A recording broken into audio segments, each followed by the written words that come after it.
Nous sommes dans une série tirée de la parole de Dieu pour vivre un amour durable de manière à ce que vous ne gaspillez pas votre vie et vous n'ayez pas à jeter des années d'amour, d'énergie, de vie de couple à la poubelle, mais que votre vie soit une vie durable, votre couple soit un couple durable et qu'on se souvienne de vous par votre amour. Alors, on a vu que l'amour durable fait grâce, que l'amour durable fait confiance, on a vu que l'amour durable attend le meilleur.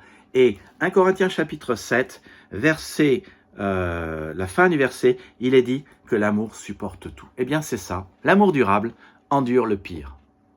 L'amour durable est déterminé, il est zélé, il est résolu, il ne s'avoue jamais vaincu, il est têtu, obstiné, persévérant devant la frustration, la douleur, la peine, la dispute, la déception, les difficultés, ce que j'appelle les 7D mortels. Il ne rompt pas. L'amour durable dure en persévérant. L'amour supporte tout. La Darby dit « il endure tout », la Summer dit « il persévère », la Français courant dit « il garde en toutes circonstances la patience ». Donc, accrochez-vous, n'abandonnez pas, tenez bon, ne baissez pas les bras, ne soyez pas découragés, refusez de capituler.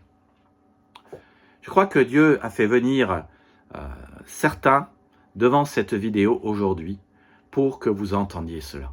Lorsque Dieu veut faire un champignon, il met 6 heures. Lorsque Dieu veut faire un chêne, il met 60 ans. Et je vous pose la question, voulez-vous que votre mariage soit un champignon ou que votre mariage soit un chêne?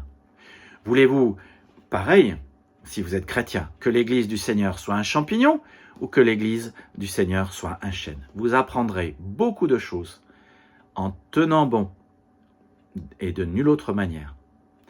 L'épreuve est la manière de se poser la question, qu'est-ce que Dieu veut m'enseigner? Le but du mariage n'est pas que de vous rendre heureux. Le but du mariage est aussi de vous rendre meilleur, plus mature, donc de vous sanctifier, de vous apprendre la persévérance et la patience et de vous apprendre les leçons que le Seigneur désire enseigner à tous ses disciples. Vous savez, sur la question, sur le chemin du disciple, il y a 2 manières d'apprendre. Soit vous lisez sur la base de la parole de Dieu un paragraphe, vous posez la question, qu'est-ce que j'apprends, qu'est-ce que je dois vivre? Soit vous laissez les circonstances de la vie venir sur vous et vous vous posez la question, c'est ce qu'on appelle en anglais Life on Life Discipleship, et vous vous posez la question, quelle est la volonté de Dieu pour ma vie? Qu'est-ce qu'il dit dans sa parole qui m'aiderait pour régler mon problème? Voilà, ça, c'est les enseignements de base que la vie nous apporte. C'est cette vie qui nous interpelle et qui nous fait chercher le Christ et qui nous fait apprendre ces leçons et ces principes qu'il désire que nous apprenions. L'une des choses qu'on apprend dans le mariage et que le Christ veut nous enseigner profondément, c'est de ne plus être égoïste. C'est de penser à nous plutôt que de penser à soi. Et tous les problèmes conjugaux, tous les problèmes relationnels, tous les problèmes de discipline, tous les problèmes de disciples, tous les problèmes d'église se résument en un mot. Mûrissez un peu, grandissez un peu. Tous les problèmes proviennent de ce que chacun veut n'en faire qu'à sa tête. Vous devez cesser de dire moi, mien, mon et dire nous, notre et Dieu. Vous devez vouloir rechercher le bien de l'autre. Vous devez être prêt à faire des sacrifices. Vous devez être prêt devant la douleur de l'autre, la souffrance ou les pleurs de l'autre à dire « Je te demande pardon parce que je t'ai peiné ». Tous les problèmes conjugaux, relationnels, d'église viennent purement et simplement de l'orgueil, de l'ego et de l'égoïsme. Je veux ce que je veux, tu veux ce que tu veux, alors battons-nous. Mais si chacun nous disions « Ok, tu as besoin de ceci, je vais faire en sorte que tu puisses l'avoir autant que je peux. » C'est peut-être pas possible, mais si je peux, je vais le faire. Sans qu'aucun ait le désir de changer ou de payer le prix pour que cela aille mieux dans un couple, votre couple mourra. Si vous étiez un malade, vous iriez voir un médecin, n'est-ce pas? Donc si vous êtes malade, désirez que votre couple aille bien et allez voir un conseiller conjugal. Il y a des professionnels de la santé en France. Allez voir votre pasteur, allez voir un psychothérapeute conjugal qui vous aidera. Soyez prêts à investir et à sacrifier pour que votre couple et pour que l'autre aille bien.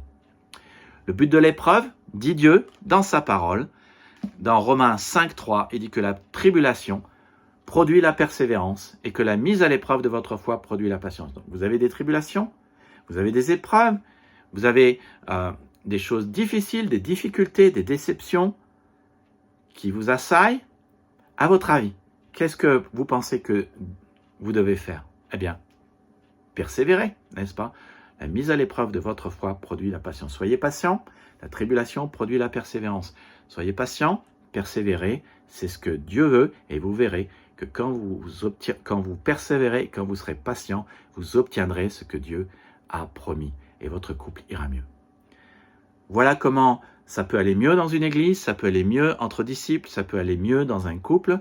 Vous vous accrochez pour vivre un amour durable, parce que c'est un acte d'amour et de fidélité envers le Christ. Vous avez fait un mariage chrétien? Alors, mariage chrétien veut dire « je ferai ce que le Christ me demande de faire ». Aimer comme Jésus vous aime de manière durable. C'est la preuve que vous croyez vraiment qu'il est Dieu, qu'il est amour, qu'il a un amour durable pour vous, qu'il vous aime toujours, et c'est la preuve que vous croyez en lui et que vous êtes vraiment un disciple. Alors, voilà, je n'en dis pas plus. Si vous voulez la conclusion, je vous invite déjà à vous abonner à cette vidéo et à tout simplement aller sur la prochaine vidéo qui est la conclusion de ce message sur comment avoir un amour durable.